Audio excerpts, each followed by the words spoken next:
इस साल फरवरी में एक न्यूज आई थी कि अजरबैजान पाकिस्तान से JF-17 thunder block 3 fighter jets को खरीदेगा और इस डील की जो वैल्यू बताई जा रही है वो है 1.6 बिलियन US डॉलर्स। हालांकि अभी ये डील औपचारिक रूप से साइन होनी बाकी है, लेकिन आज के एपिसोड में हम इस डील पर थोड़ा डिटेल में बात करेंगे और जानेंगे कि ऐसी क्या वजह है कि जिसके चलते अजरबैजान JF-17 ब्लॉक 3 जैसे फाइटर्स को खरीदना चाह रहा है। तो स्वागत है आप सभी का डिफेंस ज्ञान सीरीज के एक बेहद ही फ्रेश एपिसोड में। So without wasting any time, let's begin.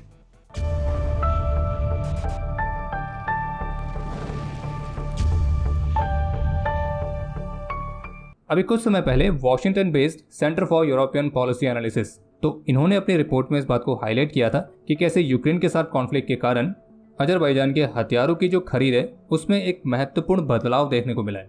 और वो बदलाव यह है कि अजरबैजान के हथियारों की खरीद जो कि पहले रूस पर काफी निर्भर होती थी, तो अब वो रूस से दूर जा रहा है। और उसका एक बड़ा कारण यह है कि अजरबैजान की फ्लीट में जो पुराने हो रहे सोवियत और रशियन ओरिजिन के एयरक्राफ्ट हैं, तो उन्हें अपग्रेड करना बेहद जरूरी है, जिसमें MiG-21, MiG-29, Su-24 और Su-25 जैसे एयरक्राफ्ट आते हैं। और ये एयरक्राफ्ट 30 साल से ज़्यादा पुराने हैं, लेकिन यूक्रेन के साथ कॉन्फ्लिक्ट के चलते इन एयरक्राफ्ट को अपग्रेड करने के लिए रशिया से स्पेयर पार्ट्स और जरूरी एम्यूनेशन की सप्लाई चेन में बाधाएं देखने को मिल रही हैं। तो ये एक बड़ा कारण है कि जो अजरबैजान के हथियारों की खरीद है वो रूस से दूर जा रही है। अब अगर बात करें JF-17 ब्लॉक 3 थंडर की, तो ये चीन और पाकिस्तान का एक कोलैबोरेटिव एफर्ट है और इस एयरक्राफ्ट में इंटीग्रेट किए गए चाइनीज सिस्टम्स के साथ एक क्लेम किया जाता है कि ये 4.5 जनरेशन कैपेबिलिटीज रखने वाला एयरक्राफ्ट है। और अब ऐसे में इस एयरक्राफ्ट के साथ पाकिस्तान का प्रस्ताव अजरबैजान के मौजूदा फ्लीट की तुलना में एक महत्वपूर्ण बदलाव दिखाता है। जो ये JF-17 थंडर का ब्लॉक 3 वाला वर्जन है, इसे 2023 में सर्विस में शामिल किया गया था और इसके पहले वाले वर्जन्स की तुलना में इसमें कई सारे इंप्रूवमेंट्स किए गए, जैसे कि एक wide angle holographic head up display system, कुछ advance beyond visual range capabilities और ऐसे कई सारे फीचर्स।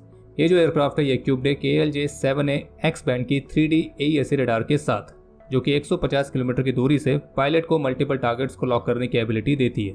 इसके अलावा ये एयरक्राफ्ट PL-15 जैसी लॉन्ग रेंज की गाइडेड मिसाइल्स को कैरी कर सकता है। इसके अलावा इस एयरक्राफ्ट के सेंटर लाइन हार्ड पॉइंट में टर्की के SISN द्वारा बनाए गए टारगेटिंग पॉड को इंटीग्रेट किया गया है और इस बात की भी संभावना है कि टर्की भविष्य में फाइटर जेट के इंजन्स का सप्लायर भी बन सकता है। JF-17 को नाइजीरिया और म्यांमार जैसे देशों ने ऑलरेडी खरीदा है, जबकि इराक के साथ भी नेगोशिएशन जारी है और इराक को 12 JF-17 ऑफर किए गए और वो भी 664 मिलियन US डॉलर्स पर। बाकी जिन देशों ने JF-17 को ऑलरेडी एक्वायर किया है, तो उसको खरीदने के बाद उनको किस किस तरह की दिक्कतों का सामना करना पड़ा है, तो उसको हम किसी और वीडियो में डिस्कस करेंगे। लेकिन हाँ, एक बात यह तय है कि खामियां होने के बावजूद भी JF-17 ने अच्छे खासे एक्सपोर्ट कस्टमर्स बनाए हैं। और अब अजरबैजान के साथ भी इस एयरक्राफ्ट का जो ऑफर है, तो ये डील अजरबैजान की एक पूरी फ्लीट को ओवरहॉल करने में महत्वपूर्ण भूमिका निभाएगी। और एक इंटरेस्टिंग बात यह है कि अजरबैजान के लिए पाकिस्तानी फाइटर जेट्स की जो पोटेंशियल सेल है, तो वो अभी से नहीं बल्कि 10 वर्षों से भी अधिक समय से स्पेकुलेशन का विषय बनी हुई थी, जो कि कहीं ना कहीं इन देशों के डिप्लोमेटिक रिलेशनशिप के स्ट्रेटेजिक नेचर को भी दर्शाता है। आपको बता दें कि पाकिस्तान टर्की के बाद दूसरा देश था जिसने 1991 में अजरबैजान की इंडिपेंडेंस को एक्नॉलेज करने में एक महत्वपूर्ण भूमिका निभाई थी और जिसके कारण इन देशों को सामूहिक रूप से द थ्री ब्रदर्स कहा जाने लगा।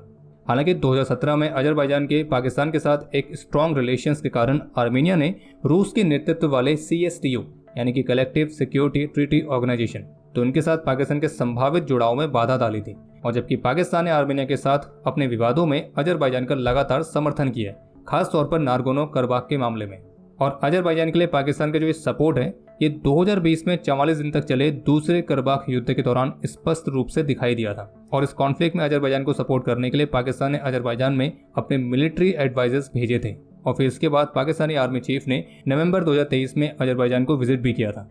इसके अलावा जो अजरबैजान है वो टर्की के 5th generation fighter jet programme जिसका नाम है कान, तो उसके लिए भी कमिटेड है, जो कि टर्की का अपना खुद का स्वदेशी 5th जनरेशन फाइटर इनिशिएटिव है जिसे 2010 में लॉन्च किया गया था। हालांकि 2019 में टर्की को अमेरिका के F-35 प्रोग्राम से बाहर कर दिया गया था, जिससे टर्की और अजरबैजान दोनों को 4.5 से 5th जनरेशन के फाइटर जेट्स का एक्सेस नहीं मिल पाया। वहीं जो फ्रांस, स्वीडन और जर्मनी वाले ऑप्शंस हैं, तो वो काफ़ी लिमिटेड हैं या फिर ब्लॉक्ड हैं। और रही बात टर्की के अपने खुद के 5th जनरेशन फाइटर प्रोग्राम कान की, तो जब तक इसका पहला बैच डिलीवर नहीं हो जाता है, जो कि 2024 से 2033 के आसपास डिलीवर होगा, तो तब तक इस गैप को फिल करने के लिए एक टेम्परेरी सॉल्यूशन की आवश्यकता है। और इस वाले इशू के लिए दोनों देशों की जो अप्रोच है वो अलग अलग हो सकती है। जैसे कि पाकिस्तान के जो JF-17 ब्लॉक 3 है, तो उसे अक्सर J7 चाइनीज प्लेटफॉर्म, जो कि MiG-21 की चाइनीज कॉपी है, तो उसके विकास के रूप में देखा जाता है और इस चाइनीज सिस्टम्स पर बहुत अधिक निर्भर करता है। वहीं दूसरी तरफ जो टर्की है वो नेटो स्टैंडर्ड्स के साथ कंपैटिबल प्लेटफॉर्म्स पर निर्भर करता है। अजरबैजान के ही एक मिलिट्री एनालिस्ट और वॉर कॉरेस्पॉन्डेंट हैं जिनका नाम है हैदर मिर्जा, तो उन्होंने इस बात को पॉइंट आउट किया है कि अजरबैजान JF-17 ब्लॉक 3 की चाइनीज सिस्टम्स पर निर्भरता को एक राजनीतिक चिंता के रूप में नहीं देखता है। यानी कि आसान शब्दों में कहने का मतलब यह है कि JF-17 ब्लॉक 3 जो अधिकतर चाइनीज सिस्टम्स पर ही निर्भर है, तो इससे अजरबैजान के मिलिट्री एनालिस्ट का मानना है कि उन्हें नहीं लगता है कि इससे किसी भी तरह का कोई पॉलिटिकल प्रॉब्लम होगा। वहीं प्रोफेसर गुवेंज ने इस बात को हाईलाइट किया है कि 3 ब्रदर्स यानी कि पाकिस्तान, टर्की और अजरबैजान, तो उनके रास्तों की जो निर्भरताएं हैं वो अलग अलग है। जैसे कि जो पाकिस्तान है वो टर्की के कंपैरिजन में चीन की तरफ ज़्यादा लीन है। टर्की और पाकिस्तान के पायलट्स की जो फाउंडेशनल एक्सपर्टीज़ है तो वो US मेड F-16 के साथ शेयर्ड एक्सपीरियंस से जुड़ी हुई हैं, जो कि उनके लिए कॉमन वर्क हाउस की तरह सर्व करता है। और कई अलग अलग रीजंस के कारण पाकिस्तान और टर्की दोनों को ही अपने F-16 प्लेटफॉर्म्स को अपग्रेड करने में चैलेंजेस का सामना करना पड़ता है।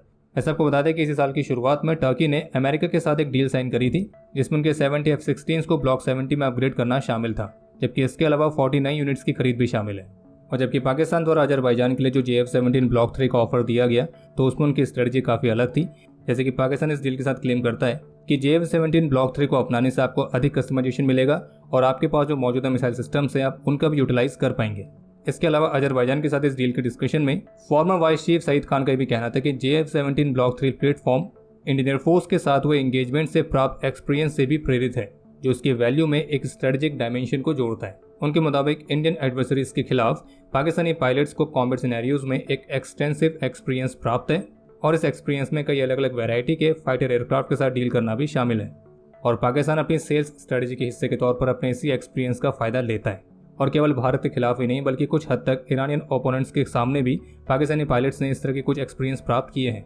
अब भले ही वो एक्सपीरियंस पाकिस्तान के पॉइंट ऑफ व्यू से उनके लिए अच्छे थे या बुरे थे, वो एक अलग टॉपिक है, क्योंकि इंडियन फोर्सेस के सामने JF-17 के जितने भी एनकाउंटर्स हुए हैं तो उनमें से एक भी ऐसा नहीं था जहां पे JF-17 एक सुपीरियर प्लेटफॉर्म के तौर पर निकल के सामने आया हो। बाकी वो बात अलग है कि पाकिस्तान अपने JF-17 का इस्तेमाल ईरान पर स्ट्राइक करने के लिए कर चुका है, लेकिन वो स्ट्राइक भी की गई थी सिविलियंस के ऊपर। और अगर पाकिस्तान इसको JF-17 की अचीवमेंट मानता है तो फिर इस पर क्या ही कहें। लेकिन हाँ, आप ये कह सकते हैं कि पाकिस्तान के पास टैलेंट तो जरूर है कि उन्होंने JF-17 के बैड एक्सपीरियंसेस को भी इसकी सेल के बीच में बाधा बनने नहीं दिए, जबकि उल्टा उन्होंने इसका एडवांटेज लिया है। बाकी इसके अलावा पाकिस्तान ने ऐसे कई सारे surface to air missile systems का सामना भी किया है जो कि संभावित रूप से आर्मीनिया या फिर ईरान अजरबैजान के पायलट्स के खिलाफ डिप्लॉय कर सकते हैं। और इसके अलावा अजरबैजानी पायलट्स के लिए पाकिस्तानी प्लेटफॉर्म्स के ऊपर ट्रेनिंग करना काफ़ी कॉस्ट इफेक्टिव भी साबित होता है। और ये वो कुछ स्ट्रेटजीज हैं जो कि पाकिस्तान संभावित रूप से अजरबैजान के लिए अपने JF-17 ब्लॉक 3 फाइटर की सेल में पेश कर रहा है। अब रही बात यह कि सेल का रणनीतिक महत्व क्या है, लेकिन इस पर बात करने से पहले अगर आप यहाँ तक वीडियो देख चुके हैं तो वीडियो को लाइक जरूर करें और squadron.in पे जाके नए डिज़ाइंस को चेकआउट करना ना भूलें। और इसमें कारगिल विजय दिवस स्पेशल सेल भी चल रही है। और अब वापस आते हैं वीडियो के मेन टॉपिक पर। तो आपको पता होना चाहिए कि फाइटर प्लेटफॉर्म में इन्वेस्ट करने का मतलब है कि आप निश्चित रूप से एक महत्वपूर्ण पार्टनरशिप में इन्वेस्ट कर रहे हैं। और जैसे कि मैंने आपको शुरू में ही कहा कि जो JF-17 प्लेटफॉर्म है तो ऑन पेपर वो एक महत्वपूर्ण beyond visual range capabilities offer करता है, और खास तौर पर एक ऐसे सिनेरियो में जहाँ पे अत्याधुनिक वेस्टर्न सिस्टम्स का जो एक्सेस है वो आसानी से हर किसी के लिए उपलब्ध नहीं है। और यूक्रेन के साथ कॉन्फ्लिक्ट की वजह से रशिया ने जो एक गैप क्रिएट किया है तो पाकिस्तान का एम है उस गैप को फिल करना और अलग अलग वैरायटी के एम्युनिशंस के साथ एक sanction resistant supply chain provide करना। और जब तक कि टर्की का Kaan 5th generation fighter program deliver नहीं होता है तब तक JF-17 ब्लॉक 3 एक टेम्परेरी सॉल्यूशन प्रोवाइड करेगा।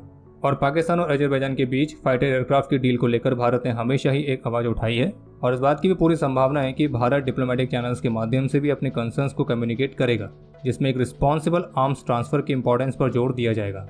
बाकी पाकिस्तान जिस तरह से भारत के खिलाफ टेररिज्म को अपनी एक स्टेट पॉलिसी की तरह इस्तेमाल करता है तो उस वजह से भारत और पाकिस्तान के बीच एक रीजनल टेंशन बनी रहती है और उसका असर केवल भारत और पाकिस्तान के रिश्तों में ही नहीं बल्कि और देशों के साथ भी एक तरह से पड़ता है। जैसे कि टर्की और पाकिस्तान के बीच का जो कॉपरेशन है वो समय के साथ और भी गहरा होता गया है और टर्की और पाकिस्तान के बीच कई सारी मिलिट्री डील्स भी हुई हैं और इसी कॉपरेशन के चलते जो टर्की है उसके भारत के साथ रिलेशंस खराब होते जा रहे हैं, क्योंकि कई बार टर्की पाकिस्तान के सपोर्ट में भारत के आंतरिक मामले जम्मू कश्मीर पर टिप्पणी करने से बाज नहीं आता है और इसका एक बड़ा इम्पैक्ट भारत और टर्की के डिफेंस कॉपरेशन में पड़ा है।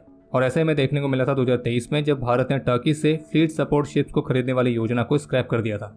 बाकी हाँ, इस बात में कोई डाउट नहीं है कि अजरबैजान और पाकिस्तान की जो JF-17 वाली डील है वो पाकिस्तान के लिए काफ़ी महत्वपूर्ण साबित होगी अगर ये औपचारिक रूप से फाइनल हो जाती है तो। लेकिन इससे इस रीजन में एक फाइटर एयरक्राफ्ट का कॉम्पिटिशन भी शुरू होगा और इसको बैलेंस करने के लिए भारत और फ्रांस ऑलरेडी इस रीजन में अपना जियोपॉलिटिकल इंटरेस्ट बढ़ा रहे हैं। और ये बड़े प्रश्न रह जाते हैं कि अजरबैजान के मिलिट्री एज को काउंटर करने के लिए फिर क्या आर्मेनिया भी जरूरी कैपेबिलिटीज़ को प्राप्त करेगा और क्या इसमें आर्मेनिया की मदद के लिए भारत और फ्रांस भी आगे आएंगे। और इनके जो आंसर्स है वो ना केवल आर्मेनिया और अजरबैजान के कॉन्फ्लिक्ट को एक नई ट्रैजेक्टरी देंगे, बल्कि इसके साथ ही साथ वे इस रीजन में पावर डायनेमिक्स के इन्फ्लुएंस और सिक्योरिटी कंसिडरेशन को भी बढ़ाएंगे।